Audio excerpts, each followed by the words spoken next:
haus dan sudah selesai atau selesai juga. Yang pertama aku haus. Penginjil Yohanes sadar bahwa kata-kata aku haus mengungkapkan lebih dari sekadar rasa haus jasmani yang dialami seorang yang sedang sekarat, misalnya dalam perjalanan di tengah padang gurun. Ketika Yesus yang haus itu bertemu dengan seorang wanita Samaria di pinggir sumur Yakub, Yesus berkata kepadanya, "Berikanlah aku air." Akan tetapi rasa dahaga jasmani Yesus akan air pada saat itu sesungguhnya mewahamikan rasa dahaga yang lebih dalam lagi. Itulah dambaan Yesus untuk menganugerahkan air hidup, yakni air hidup roh dan cinta Allah kepada wanita itu dan seluruh rakyat Samaria. Yesus menjadikan bahwa air hidup roh ini akan menjadi mata air hidup dalam dirinya yang akan terus-menerus memancar sampai ke hidup yang kekal dan yang memampukan dia untuk menyembah Allah dalam roh dan dalam kebenaran. Saudara-saudari yang terkasih dalam Kristus, seruan Yesus dari salib, "Aku haus," ini juga mau mengungkapkan kerinduan dalam Yesus selama hidupnya untuk memberikan air hidup dari kehidupan dan cinta Allah kepada semua orang yang memandang dia dengan mata iman. Dan menurut Injil Yohanes, inilah makna dari darah dan air yang mengalir dari lambung Yesus yang ditemukan tombak. Air yang memberi hidup dari roh cinta Allah ini pertama-tama akan dicurahkan di atas semua yang berhimpun dalam iman di bawah kaki salib, di atas Ibu Maria, di atas murid yang dikasihi, di atas Nikodemus, di atas Yusuf dari Arimatea, di atas para rasul dan para murid, dan akhirnya di atas kita semua yang menghampiri Tuhan yang tersalib dengan hati yang terbuka. Sudah sejak awal hidupnya, Yesus mengundang semua dan setiap orang yang percaya untuk minum dari mata air hidup ini. Barang siapa yang haus, datanglah kepadaku. Dan barang siapa percaya kepadaku, minumlah. Karena sesungguhnya dari hatiku akan mengalir sungai air hidup. Saudara-saudari yang terkasih dalam Kristus, sore atau senja hari ini kita berhimpun sini untuk minum lagi dari sungai air hidup yang mengalir dari hati dan lambung Yesus yang ditemukan tombak. Kita berhimpun karena sadar akan rasa dahaga mendalam kita akan cinta yang menerima kita sebagaimana adanya kita. Cinta yang rela mengampuni segala salah, segala dosa, dan tata cara kita. Cinta yang menciptakan kembali dan membaharui kita. Cinta yang menguatkan kita untuk hidup sesuai maksud, sesuai rencana, dan sesuai kehendak Allah sejak semula bagi kita. Saudara-saudari yang terkasih dalam Kristus, yang kedua, kata yang diucapkan Yesus terakhir kali sudah selesai. Para ahli tafsir kitab suci mendapat lebih banyak wawasan mengenai makna ungkapan atau kata-kata Yesus ini beberapa waktu yang lalu.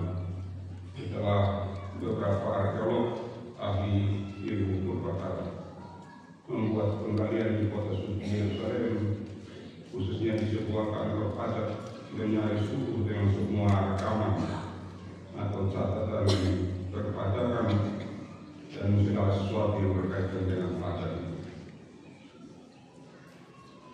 bukan warak yang menyimpan rekaman atau catatan padat itu, dan satu di antara yang tertulis kata-kata estai yang berarti dibayar penuh, lunas.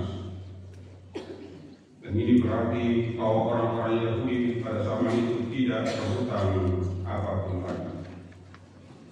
Dengan demikian, ketika Yesus mengucapkan kata-kata sudah selesai dari atas salib, maka yang selesai itu adalah hutang dosa kita kepada Allah.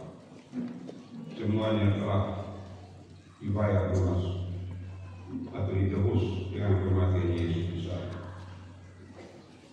Saudara-saudara yang terkasih dalam Kristus, orang-orang Yahudi pada zaman Yesus melihat dosa sebagai hutang manusia kepada Allah yang harus dibayar lunas. Yesus juga sering berbicara tentang dosa sebagai hutang serta pengampunan sebagai pembatalan hutang. Dan hal itu tampak jelas dalam perumpamaan tentang seorang hamba yang banyak berhutang kepada seorang majikan dan yang tidak sanggup membayarnya, dan seharusnya hamba itu ditangkap serta dipenjarakan sampai dia selesai membayar semua hutangnya. Akan tetapi karena permohonan dan keluhan hamba itu serta rasa iba dan belas kasih yang mendalam dari sang majikan, maka hamba itu dibebaskan dari semua hutangnya. Namun sayangnya, setelah ia dibebaskan, hamba itu justru menghukum keras bersama hamba yang lain yang berhutang sedikit saja kepadanya. Akibatnya sang majikan menjadi geram, marah, lalu menyuruh menangkap hamba yang tidak tahu berterima kasih itu dan menjebloskannya ke dalam penjara. Saudara-saudari, demikianlah dalam hidupnya Yesus juga mengajarkan para murid-Nya untuk berdoa, Bapa, bebaskanlah hutang-hutang kami sebagaimana kami pun membebaskan orang-orang yang berhutang kepada kami. Ampunilah kesalahan kami sama dengan bebaskan kami dari hutang-hutang kami. Atau misalnya yang nasib kita dengan ampunilah kesalahan kami seperti kami pun mengampuni yang bersalah kepada kami. Saudara-saudara, di sini Yesus secara jelas menggunakan bahasa dagang, bahasa bisnis untuk bicara tentang persahabatan rohani antara Allah dan manusia, dan antara manusia dengan sesama. Dan dari atas salib Yesus berseru, sudah selesai, sudah dibayar penuh, sudah lunas, tidak ada hutang. Dengan wafatnya di salib, hutang-hutang dosa kita kepada Allah sudah ditebus, sudah dibayar penuh, sudah dilunasi, diampuni seluruhnya secara tuntas. Saudara-saudara yang terkasih dalam Kristus, saudara, hari ini kita berhimpun di sini juga untuk bersyukur kepada Yesus yang dengan wafatnya di salib telah menebus dan membayar lunas semua hutang dosa kita, betapapun besar dan beratnya. Inilah sebuah kenyataan dan bukan sekadar janji atau pernyataan besar.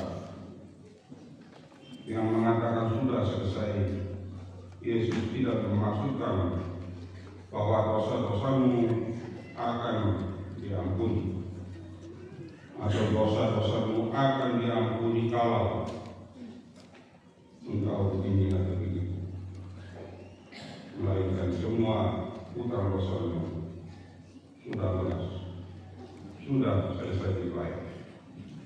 Karena itu, saudara-saudara yang terkasih dalam Kristus, sembari bersyukur kepada Yesus atas segala jasa dan cintanya yang tak terhingga kepada kita, hendaknya kita juga lewat peristiwa salib berusaha untuk pertama menyadari kebesaran pada luruh hati kita yang kian hari bisa saja kian meluas oleh dosa egoisme, oleh keserakahan, oleh ketidakpedulian, bahkan oleh kekerasan yang mengakibatkan dan semakin berlipat gandanya gurun-gurun di dalam keluarga kita, di dalam komunitas, di dalam masyarakat, di dalam negara, di dalam dunia dan alam semesta yang sama-sama mengalami kegersangan yang berpotensi mematikan, dan yang karena itu juga sama-sama mendapatkan kekesan air negara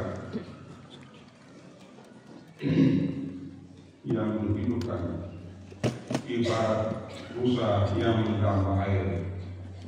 Demikianlah juga kiranya hati kita yang bersama dan dahaga senantiasa merindukan sumber-sumber air hidup yang mengalir dari dalam tubuh Yesus yang terbusi ombak, dengan yang kita boleh dilahirkan kembali sebagai manusia baru yang mampu bersolider, mampu peduli, rela berbagi, dan siap menjadi air yang menyegarkan dan menghidupkan semua saja yang mendapatkannya. Yang kedua, kita mengalami kasih karunia berupa pengampunan dan penghapusan seluruh utang dosa oleh darah Yesus yang tercurah dari salibnya. Kiranya kita juga senantiasa siap sedia dan rela mengampuni serta memaafkan semua